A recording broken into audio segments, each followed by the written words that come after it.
দৰ্শকসকল আপোনালোকে চাই আছে ৰিয়েল ফেক্টছ আসাম ইতিমধ্যে আমি আসাম ডাইৰেক্ট ৰিক্ৰুটমেন্টৰ গ্ৰেড 3 আৰু গ্ৰেড 4 সন্দৰ্ভত বিভিন্ন ডিপাৰ্টমেন্ট সমূহে যি নটিচ জাৰি কৰি আছে ডকুমেন্ট ভেৰিফিকেশন সন্দৰ্ভত সেই সমূহ ইতিমধ্যে আপোনালোকৰ আগত আমি আলোচনা কৰি আছো এইকেদিন আৰু বহুতো ডিপাৰ্টমেন্টৰ পৰা ডকুমেন্ট ভেৰিফিকেশন সন্দৰ্ভত নটিচ অহা নাছিলে কিন্তু আজি আসাম ট্ৰিবিউন বাতৰি কাকতত পুনৰ কেইটামান ডিপাৰ্টমেন্টৰ কেখনমান উল্লেখযোগ্য জাননী প্ৰকাশ পাইছে ইয়াৰে প্ৰথমখন হৈছে ফৰেষ্ট ডিপাৰ্টমেন্ট ফালৰ পৰা এখনত লিখিছে যে in pursuance of the GOVT communication white number এটা দিয়া হৈছে it is for information of all concerned that document verification of candidates selected by the SLRC Commission for Class 3 and Class 4 post to be posted in various directorates divisional offices in the state under Environment, Forest and Climate Change Department GOVT of Assam will be held on 14/11/2025 14 November তাৰিখে document verification তেওঁলোকৰ কৰা হ'ব টাইমটো দিয়া হৈছে 10 AM to 3 PM 10 বজাৰ পৰা 3 বজাৰ ভিতৰত হ'ব আৰু ভেন্যুটো দিয়া হৈছে আসাম ফৰেষ্ট স্কুল জালুকবাৰী গুৱাহাটী 14 কি লাগিব ডকুমেন্টস অৰিজিনাল ডকুমেন্ট সকলো লাগিব আৰু সেলফ অ্যাটেস্টেড ফটোকপি जो বিচাৰিছে copy of online application submitted by the candidate admit card of written examination educational qualification certificate খিনি লাগিব HSLC এডমিট কাৰ্ড লাগিব ডেট অফ বাৰ্থৰ বাবে কাষ্ট সাৰ্টিফিকেট এক্স সাৰ্ভিসমেন বা আপোনালোকৰ ডিসেবিলিটি সাৰ্টিফিকেট যদি আছে সকলো আপোনালোকে ইফ এপ্লিকেবল লৈ যাব কম্পিউটাৰ প্ৰফিচিয়েন্সি সাৰ্টিফিকেট লাগিব ইফ এপ্লিকেবল এইখিনি লাগিব পান কাৰ্ড আধাৰ কাৰ্ড বা ভোটাৰ কাৰ্ড লৈ যাব আৰু ইয়াত লিখিছে all candidate shall bring one set of self attested photocopies of the above document as applicable to them সকলো সেলফ ফটোকপি আপোনালোকৰ প্ৰয়োজন হ'ব আৰু লিষ্টটো আপোনালোকে চাওক the list of candidates will be available in the official website of Environment, Forest and Climate Change Department forest.assam.gov ত আপোনালোকৰ প্ৰকাশ হৈছে লিষ্টটো চাই ল'ব পাৰিব আৰু যদি কিবা কাৰণত আপোনালোকে 14 তাৰিখে নোৱাৰে যাব তেনেহলে জেনুইন ৰিজন থাকিলে আপোনালোকে 15 তাৰিখে ডকুমেন্ট ভেৰিফিকেশন কৰিব লাগিব হ্যান্ডলুম টেক্সটাইলৰ পুনৰ এখন কালি উলালে যদিও আৰু এখন নটিচ আহিছে এখন আপোনালোকে দেখিব in pursuance of the government communication white letter number দিছে খানাপাৰা এণ্ড লেটাৰ নাম্বাৰ এখনি লেটাৰ নাম্বাৰ খিনি দিয়া আছে এডভাৰটাইজমেন্ট নাম্বাৰ হইতে from the chairman SLRC for class 4 post AASC Khanapara it is for information of all concerned that a document verification of candidates provisionally selected and recommended by the SLRC Commission for class 3 and class 4 post under the Directorate of Handloom and Textiles Assam as approved by the authority is scheduled as per the details given below 10 November তাৰিখে 10 বজাৰ পৰা অনুষ্ঠিত হ'ব grade 3 আৰু grade 4 সকলৰ ভেন্যুটো দিয়া হৈছে conference hall of the directorate of handloom and textile আৰু ইয়াত লিখিছে যে the provisionally selected candidates must attend along with the following original documents and one set of self attested photocopies for verification এখিনি আপোনালোকৰ লাগিব একেখিনি লাগিব ডকুমেন্ট কি লাগিব চাই ল'ব মই পঢ়ি নিদু সকলো ডকুমেন্ট আপোনালোকৰ যি অনলাইন কৰোতে প্ৰয়োজন হৈছিল সকলোৱে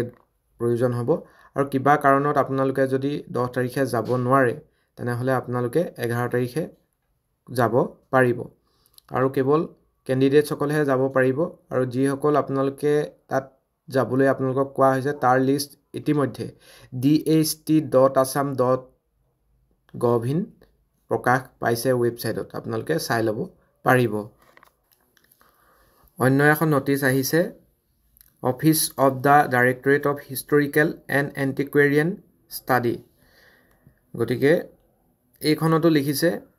যে it is hereby notified that the document verification of candidates selected by the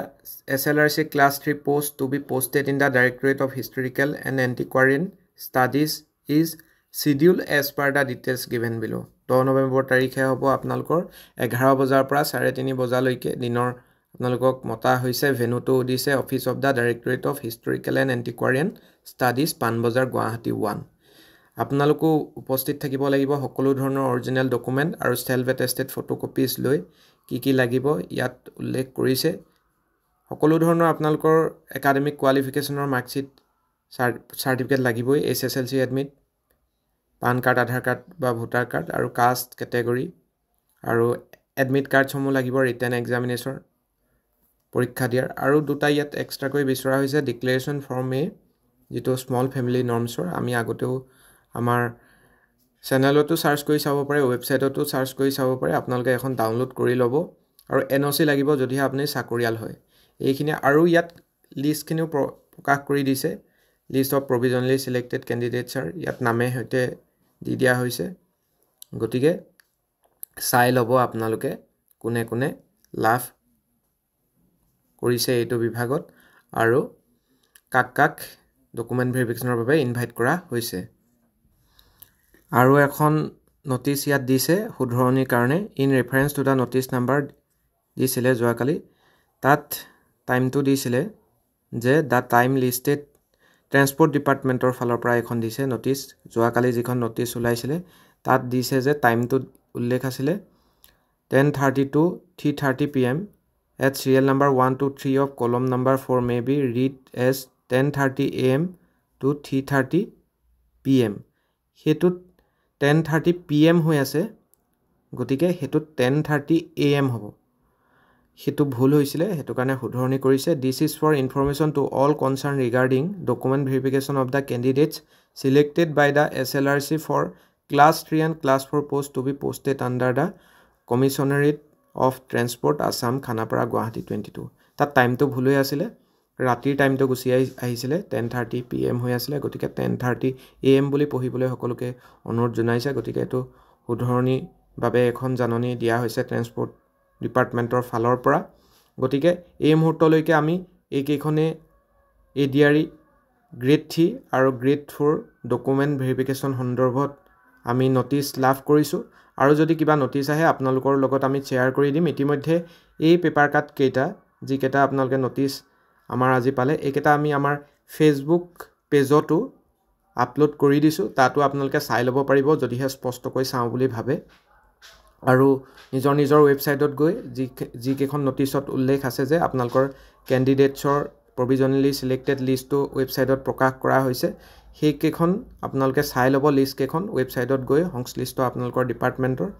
আৰু যদিহে এই নোটিছ কেখনো আপোনালোকে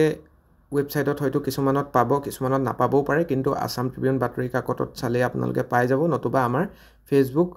পেজটোত গৈও আপোনালোকে চাই ল'ব পাৰিব ফেসবুক পেজৰ লিংকটো আমি ডেসক্ৰিপচনত দি থৈছো তাত গৈ আপোনালোকে যেহেতু আমি নতুনকৈ খুলিছো ফেসবুক পেজটো আপোনালোকে ফলো কৰি দিবলৈ কিন্তু একেবাৰে নাপাহৰিব আৰু যদি এডিআৰই বা অন্যান্য চাকৰি সন্দৰ্ভত কিবা দৰকাৰী ইনফৰমেশন থাকে তেনেহলে আমি আপোনালোকে জুনে চাই থাকে জানি আমি আপডেট দি থাকো গতিকে ফাৰ্স্ট ভিজিট কৰা সকলে চেনেলটো যাতে সাবস্ক্ৰাইব কৰি লয় ধন্যবাদ